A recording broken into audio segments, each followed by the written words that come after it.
Hello everyone, my name is Colamonium and welcome to PONG.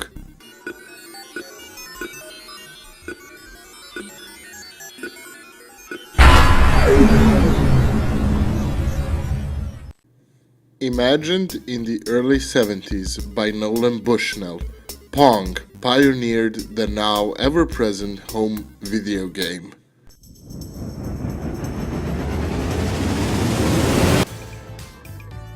However, PONG made its first steps in an unusual place. Its first reveal to the public, not to the masses but only to the lucky few, was at a bar, right next to the pinball machines.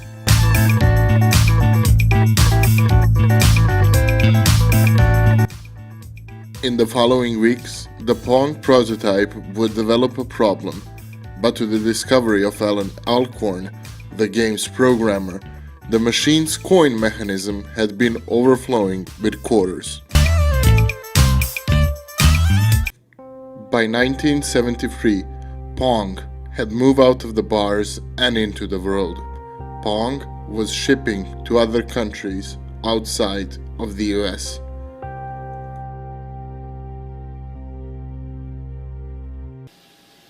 There is a horizontal knob here, as you can see. Astonished with the success of his arcade game, Bushnell decided that he would move into the everyday living room. In 1974, the idea for a PONG home console was pitched and development started the same year, codenamed Darlene, after an attractive female employee at Atari. The ball's vertical position, and that's what the English knob is for. And watch me fake him out in a minute. During its making, the company would go into hardship with finding a retailer. Toy companies, which were their primary choice, felt that the product was too expensive and undesirable to their customers. Uncertain with the future of their product, they would show up at a toys fair and set up a booth.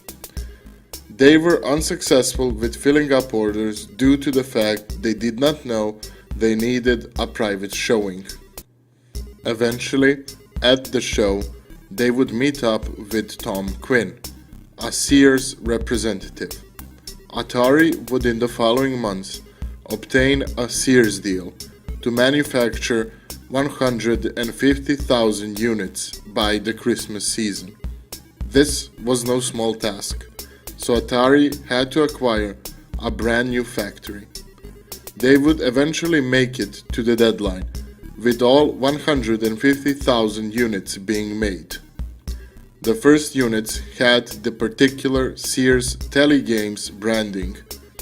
Atari would later go on to release a console under its own name in 1976. You're watching the most exciting game you will ever see on your TV set. Telstar by Coleco.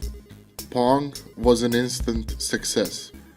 The 150,000 units were sold just that holiday season.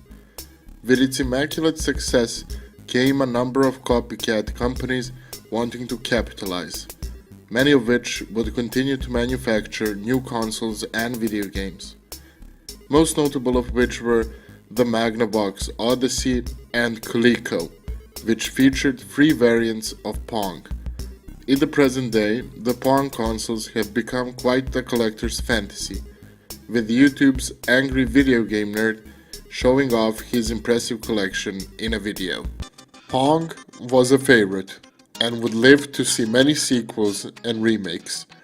Atari would follow its success in 1975 in the years to come, producing PONG Doubles, Ultra PONG, Quadra PONG, and finally Pin PONG.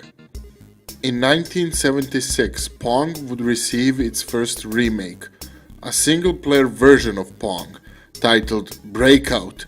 The object of the game this time would be to destroy bricks by hitting them with a ball.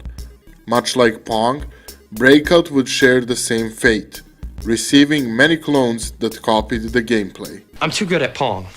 It's a curse. Whether it was copied or cloned, remade or redone, Pong remained in the hearts of consumers. The game would make numerous debuts on popular television. That 70s show, King of the Hill, and Saturday Night Live, just to name a few.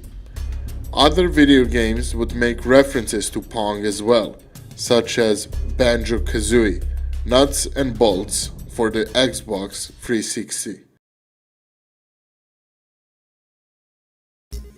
From a few to many, from nothing to plenty, Pong has paved the way for what we have today. It may be old, but it definitely isn't tired, still striking hard at the opponent. So whether you're a shooter or a sports fanatic, there is no denying Pong is where it all started.